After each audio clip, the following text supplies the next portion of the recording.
Feliz Navidad para todos. Pensamiento del día, domingo 29 de diciembre. Dar.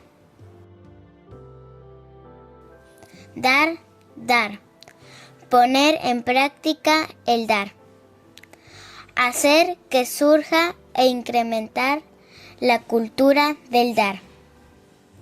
Dar lo que tenemos de sobra o incluso lo necesario si así nos lo dicta el corazón.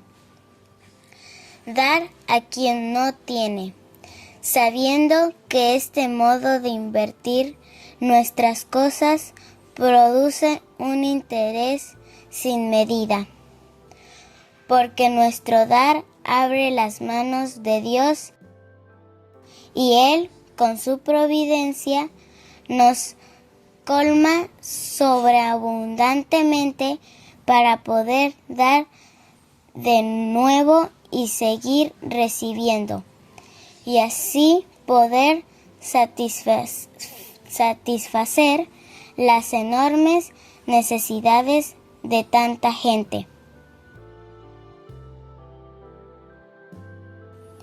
Chiara Lubich, La Doctrina Espiritual, Editorial Ciudad Nueva.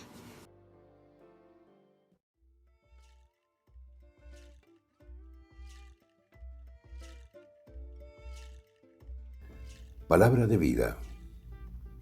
Diciembre de 2024. Nada es imposible para Dios. Del Evangelio de San Lucas, capítulo 1, versículo 37.